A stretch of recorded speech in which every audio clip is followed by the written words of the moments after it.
Hey, playa, are you trying to figure out the best way to video chat with your crush? Don't worry, I'm going to walk you through the steps that you need to know so that you can video chat with them without it being awkward and so that you can eventually ask them out. This is the Just Beats, you're watching the Just Beat.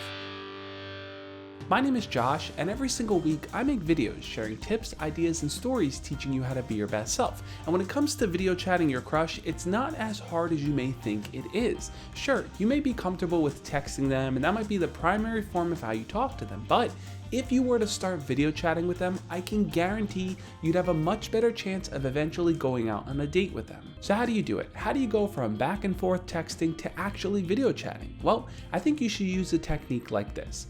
Tell them through text that you want to tell them a really interesting story. Something crazy happened to you, but it's easier and quicker and better for you to tell it over video chat. So ask them if they have a few minutes just so you can tell them that story. Essentially, what you're doing is appealing to their intrigue and curiosity. If you were to just flat out say, hey, do you want to jump on a video chat? A million thoughts are going to run through their mind. Do I look good? Am I ready to get on camera? What are we going to talk about? But if you lead in with an interesting story all ready to tell them, that's going to make them want to video chat with you. And while the technique will get you in the door with them, it really is up to you now to have a fun story to tell. So think about something that's happened to you recently. Did something crazy happen? Did something funny happen? Did something happen in the past that you think is worth sharing? Use that as your cue up point to kind of jump into the conversation with them and to have something actually fun to share.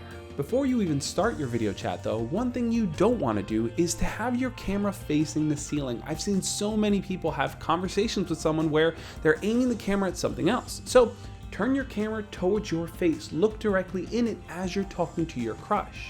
If your camera is facing anything other than you, that's going to convey a major lack of confidence. They're going to feel like you just don't have what it takes to face them head on.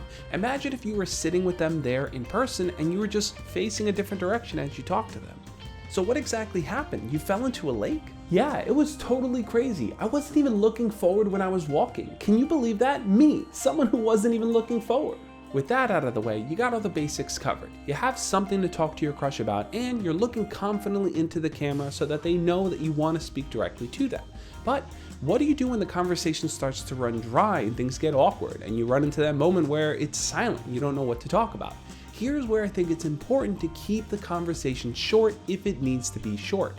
Far too often people feel like when they jump into a video chat with their crush, it needs to go on for a long, extended amount of time. But if you feel like things are starting to dwindle down, it's totally fine to kind of bring it to a close. I'm a firm believer that it's way better to plan a short conversation and have it run long than to plan a long conversation and have it awkwardly run short.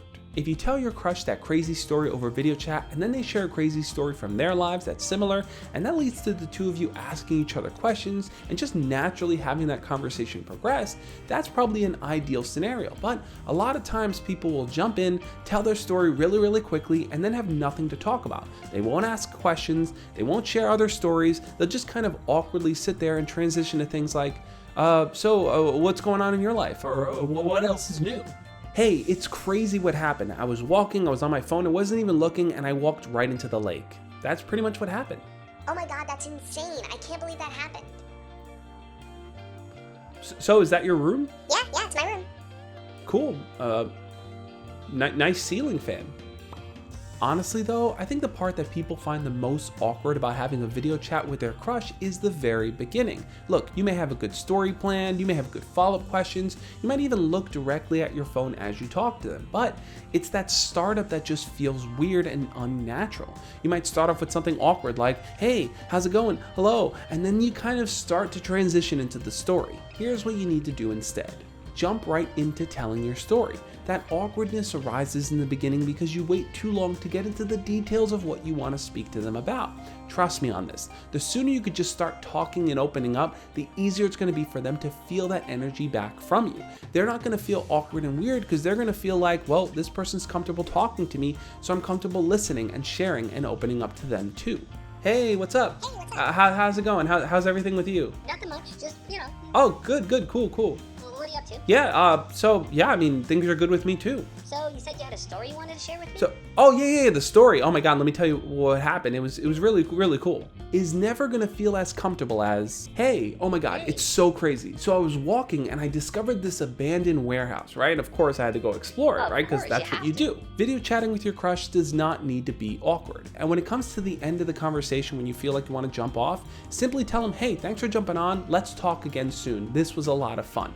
Make sure to include that so they feel like this is something you enjoy doing and they can kind of reflect on it too and feel like, Yeah, this is a person I want to talk to more, and I'm definitely going to do that. if you're still wondering what kind of follow-up questions you can ask your crush, definitely check out my 20 Icebreaker Conversation Starters Guide linked up over here. That's going to help walk you through different questions you can ask, different follow-up questions, and just ways to get to know your crush a lot better. I also want to give a huge shout out to all my patrons, YouTube channel members. These are the people who help support the channel every single month. Thank you guys, and I really appreciate it. As always guys, love and peace.